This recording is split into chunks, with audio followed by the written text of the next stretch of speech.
Benjamin Netanyahu ने किया है ग्रेटर इजराइल बनाने का ऐलान। एक इंटरव्यू में दिया है उसने इसका जवाब कि हम बनाएंगे ग्रेटर इजराइल, और इस पर कड़ी निंदा जताई है। अरब देशों ने, अरब मुल्कों ने इस पर जो है कड़ी आलोचना की है और इसका जो है काफी मजम्मत बनाई है। और दोस्तों, यमन ने किया है एक बड़ा हमला इसराइल में। तेल अवीव की सड़कों पर फिर हुए हैं धमाके यमन की तरफ से। यमन के हूतियों ने किया है एक बड़ा हमला, एक बड़ा बैलिस्टिक मिसाइल से किया है हमला। गाजा में हुए हैं बहुत ही बुरे हालात, भूख को लेकर हुए हैं बहुत ही बुरे हालात। गाजा में काफी ट्रक बॉर्डर पर रुके हुए हैं, काफी ट्रकों में जो खाने पीने का सामान था वो बॉर्डर पर रुका हुआ है। और भी बहुत सारी बड़ी बड़ी खबरें मैं आज की इस वीडियो में आपके लिए लेकर हाजिर हो चुका हूँ, जिसको मैं आपके सामने रखूंगा। और इन खबरों ने बहुत ही ज्यादा सुर्खियां बटोरी हैं, सारी बड़ी खबरें हैं, तो वीडियो को पूरा देखना है, लास्ट तक देखना है। हाय दोस्तों, मैं हूं आपका दोस्त शहाबुद्दीन और आप देखना शुरू कर चुके हैं हमारा अपना शो शाबू टीवी शो, जहां हम आपको देते हैं दुनिया भर की बड़ी बड़ी खबरों की जानकारी, दुनिया भर की बड़ी खबरें। तो चलिए दोस्तों, ज्यादा वक्त ना गवाते हुए हम बढ़ते हैं सीधा खबरों की तरफ। तो पहली खबर आ रही है यमन को लेकर। यमन ने जो तेल अवीव की सड़कों पर इसराइल में जो बैलिस्टिक मिसाइल से हमला किया है उसको छोड़ा है, उसकी बात करते हैं सबसे पहले।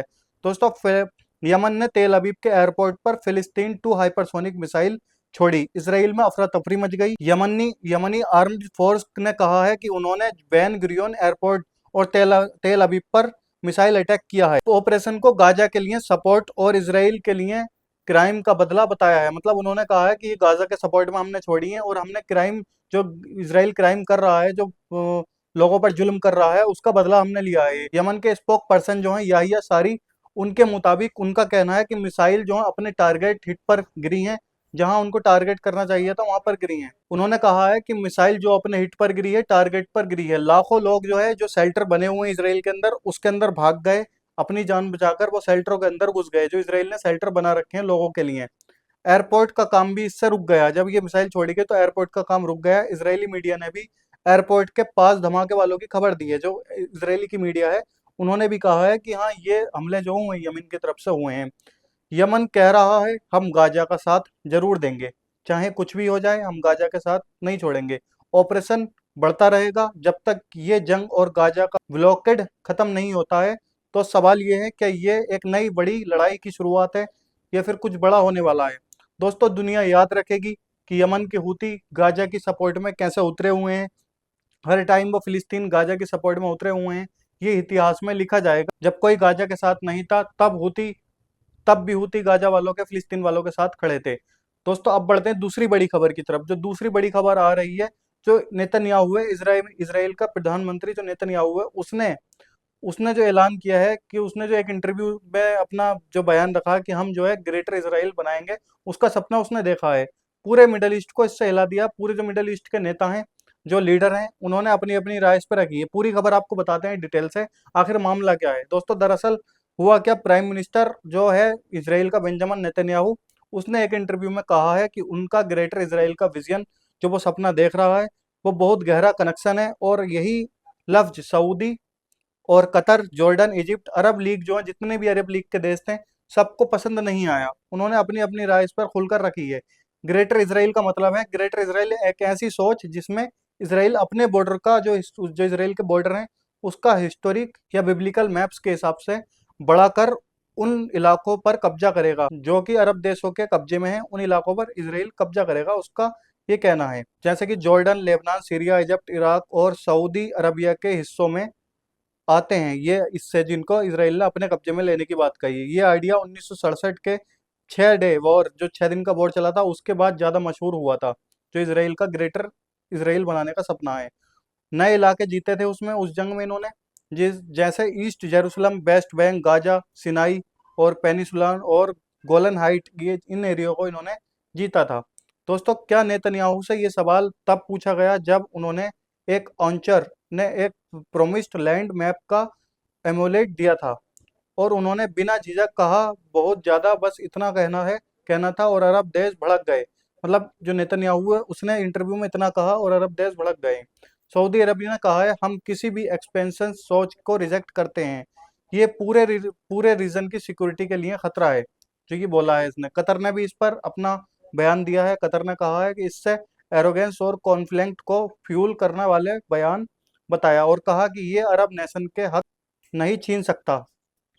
इसके बाद इजिप्ट ने भी इस पे अपनी राय रखी है। इजिप्ट ने कहा है ये पीस की कोशिश के उल्टा है, इसराइल से क्लियरिफिकेशन मांगा है कि ये आपने क्यों बोला है। जॉर्डन ने भी इस पर अपनी राय रखी। जॉर्डन ने कहा है इसे डेंजरस एंड खतरनाक, इस एक्शन कहा है कि ये खतरनाक और डेंजरस हो सकता है अगर अब जो है इसराइल ऐसा सोच रहा है तो। अरब लीग ने इस कॉलोनियल मेंटली का नया एग्जाम्पल बताया है। दरअसल फिलिस्तीन की अथॉरिटी ने कहा है ये एक प्रोवोकेशन मतलब डेंजर है जो रीजन में इंस्टेबिलिटी फैला सकता है। दोस्तों ग्रेटर इसराइल का जो आइडिया है ज़्यादातर for for right leaders he openly support करते हैं उसको। जो फॉर राइट लीडर्स हैं इसराइल के वो ही ज़्यादा उसको सपोर्ट करते हैं। लेकिन नेतन्याहू की गवर्नमेंट में कुछ ऐसे भी मिनिस्टर हैं, कुछ ऐसे भी जो है नेता हैं जो ओपनली इसका बॉयकॉट करते हैं, इसको नहीं मानते। वो करते हैं कि मार्च 2023 में फाइनेंस मिनिस्टर बेजालेल स्मोट्रिच ने पेरिस में एक ऐसे मैप के साथ स्पीच दी थी जिसमें ग्रेटर इसराइल दिखाया गया था। तब भी जॉर्डन ने इस पर काफ़ी आलोचना की थी, काफ़ी इस पर जो है सुनाया था इसराइल इसराइल के इस नेता को जो किसने बताया। ये भी काफ़ी कट्टर नेता है इसराइल का। नेतन्याहू का ग्रेटर इसराइल कनेक्शन का सपना ये एक नई आग की बीज बो सकता है, नई आग की तरफ, नई फाइट जो नई वॉर है उसकी तरफ बढ़ सकता है। जो नेतन्याहू है उसने बोल तो दिया है ऐसा, लेकिन ऐसा होगा नहीं दोस्तों। ये जो है एक सपने का सपना ही रह जाएगा। ये ऐसा चाहता तो है लेकिन ऐसा होगा नहीं। ये बहुत टाइम से ऐसा चाहता है। गाजा पर पहले से ही ये इतने जुल्म कर रहा है और सारे के सारे अरब ममालिक जो अरब देश जो हैं, वो चुप हैं। और जब अपने पे आता है तो वो लोग बोलते हैं, लेकिन गाजा के ऊपर जो जुल्म हो रहा है तब नहीं बोलते इतना ज़्यादा, बस आलोचना करेंगे, बयानबाजी करते हैं और छुट्टी कर देते हैं, उसके बाद कोई भी एक्शन नहीं लेते। अब दोस्तों ज़्यादा वक्त ना गवाते हुए मैं आपको ले चलता हूँ तीसरी खबर की तरफ। तीसरी खबर की तरफ आपका रुख करता हूँ। जान बचाने का सामान बॉर्डर पर अटका और लोग भूख से मर रहे हैं। जी हाँ दोस्तों, मैं बात कर रहा हूँ जो बॉर्डर पर सामान अटका हुआ है, जो बॉर्डर पर सामान रुका हुआ है उसकी। 100 से ज़्यादा ह्यूमैनिटेरियन ग्रुप ऐसे हैं। ऑक्सफैम और एमएफसी कह रहा है कि इसराइल के नए रूल्स के वजह से उनकी मदद गाजा तक नहीं पहुंच रही है। तो इसराइल ने जो रूल निकाले थे उसकी वजह से कोई भी मदद गाजा के अंदर एंटर नहीं हो रही है, वो बॉर्डर पर ही रुकी हुई है, जिसमें दवाई खाना और पड़ा है। सिर्फ एक एनजीओ के पास $7 मिलियन का खाना और दवाई तैयार है, पर अंदर जाने की इजाज़त उनको नहीं मिल रही है। सोचिए अगर बॉर्डर वाला खाना ही अंदर जाने दें तो काफ़ी हालत सुधर सकती है गाजा के भूखे बच्चों की, भूखे लोगों की। यूएन कह रहा है कि गाजा को हर दिन 600 ट्रक्स चाहिए पर जा रहे हैं सिर्फ और सिर्फ 300। इस वजह से बुजुर्गों और बच्चों की हालत और बिगड़ रही है। भूख को लेकर, भूख से मौत तो हो ही रही है, कुपोषण का शिकार हो रहे हैं, वो बीमारी की वजह से मर रहे हैं। एड ग्रुप्स कह रहे हैं ये वेपनशिप वेपनाइजेशन ऑफ एड है। दोस्तों इसराइल कह रहा है ये सब हमास को रोकने के लिए है, लेकिन सवाल ये है कि जब इंसान जिंदा ही ना रहे तो ये मदद का मतलब ही क्या बचता है। जो ये इसराइल वाले बोल रहे हैं कि हमास को रोकने के लिए है, तो क्या हमास को ऐसे रोक पा रहे हैं? नहीं रोक पा रहे हैं ना। तो इससे बढ़िया है खाना अंदर अगर जाने देंगे तो जो मजलूम लोग हैं, जो जो जिनकी कोई गलती ही नहीं है, जो कोई जंग में शरीक ही नहीं है, तो उन लोगों तक ये खाना पहुंचेगा जिससे कि उनकी मदद हो सकेगी। लेकिन नहीं, इनको जो है सिर्फ और सिर्फ गाजा फिलिस्तीन के लोगों को जो है मारना है और उनकी जगहों पर कब्जा करना है, ये इनका मकसद है। ना कि हमास को रोकना, क्योंकि हमास ना इनसे रुक पहले ना ये पहले कुछ कर पाए थे, ना अभी कुछ। काफ़ी टाइम 2 साल हो गए हैं लगभग दोस्तों। 2 साल से बस ये यही बहाना बनाते हैं और मजलूमों पर मिसाइल छोड़ते हैं, बंदूक छोड़ते हैं, गोलियां चलाते हैं। दोस्तों अब लिए चलता हूँ मैं आपको चौथी बड़ी खबर की तरफ। चौथी खबर की तरफ आपका रुख करता हूँ। तो इसराइल का जो एक फैसला आया है फिलिस्तीन का सपने को तोड़ने का, जो तोड़ सकता है ये सपना फिलिस्तीन का, इसराइल ने जो फैसला किया है। दरअसल हुआ क्या है, पूरा मामला आपको बताता हूँ, पूरी रिपोर्ट बताता हूँ। इसराइल का फार राइट मिनिस्टर बेजलल स्मोट्रिच जो है उसने घोषणा की है कि वेस्ट बैंक के इलीगल सेटलमेंट जो है E1 एरिया, उसमें 3,000 नए घर बनाए जाएंगे। ये वही नेता है जो काफी कट्टरपंथी है। इसराइल का 2-3 नेता ऐसे हैं इसराइल के जो बहुत ही ज्यादा कट्टरपंथी हैं, बहुत ही ज्यादा खुल के बोलते हैं।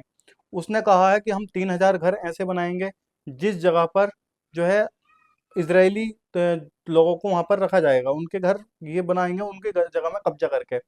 ये जगह जेरूसलम का माले ओडमिन सेटलमेंट से जोड़ेगी। जो स्मोट्रिच ने का कहना है ये कदम फिलिस्तीन स्टेट का आइडिया हमेशा के लिए खत्म कर देगा। मतलब ये प्रोजेक्ट का जो सालों से रुका हुआ था, ये जो प्रोजेक्ट बता रहा है 3,000 घर बनाने का, ये काफी सालों से रुका हुआ था।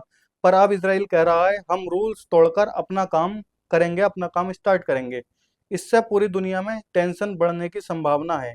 तो दोस्तों आप देख रहे हैं कि ये जो भाषा बोल रहा है कि 3,000 घर हम बनाकर वहां पर इसराइलियों को बसाएंगे और वहां पर बस्तियां जो गाजा वालों के घर कब्जा कर लेंगे, उनकी जगहों पर कब्जा कर लेंगे, वहां पर ही 3,000 घर बनाने का ऐलान कर रहे हैं। अब ये आने वाले टाइम में हम देखेंगे ऐसा होता है कि नहीं होता है, वो तो मैं आपको बताऊंगा अगर ऐसी कोई खबर आएगी आगे चलकर। तो दोस्तों स्मोट्रिच ने इसे जियोनिज्म का सबसे बड़ा काम बताया है, लेकिन सवाल ये है क्या ये शांति का रास्ता है या एक नई आग का शुरुआत है? मुझे नहीं लगता कि ये शांति की शुरुआत है। ये अगर ऐसा हुआ तो और आग भड़केगी और लड़ाइयाँ होंगी और वॉर चलेगी और फिर वही मजलूम गरीब बेसहारा और भूखे भूखे बच्चे बुजुर्ग सब उसमें जो है बर्बाद होंगे। इन लोगों का कुछ नहीं होगा, वे जो नुकसान होगा वो आम लोगों का होगा। तो दोस्तों आज की ये थी कुछ बड़ी खबरें जो मैंने आपके सामने रखी। सारी खबरें मैंने आपके सामने रखी हैं, बहुत ही अच्छे से एक्सप्लेन किया है आपको। अगर आपको हमारा वीडियो अच्छा लगता है, हमारी बताई गई खबरें जो आपको पसंद आती हैं, हमारा तरीका आपको पसंद आता है, तो आप हमारे चैनल को सब्सक्राइब जरूर कर लें, वीडियो को लाइक कर दें और ज़्यादा से ज़्यादा लोगों को शेयर करें, ताकि हम आने वाले टाइम में इससे भी अच्छी अच्छी खबरें आपको लाकर दे सकें। हम अपनी एक ही वीडियो में कई सारी खबरें कवर करते हैं, तो आपको सारी खबरें एक ही बार में सुनने को मिल जाती हैं। दोस्तों हमारा एक फेसबुक पेज भी है, इसी नाम से फेसबुक पेज है जिस नाम से हमारा चैनल है, शाबू टीवी शो नाम से। तो आप फेसबुक पेज को भी फॉलो कर सकते हैं, वहां पर भी हम वीडियो अपलोड करते हैं। तो चलिए दोस्तों हम आपको मिलेंगे कल फिर एक नई वीडियो, एक नई जानकारी के साथ।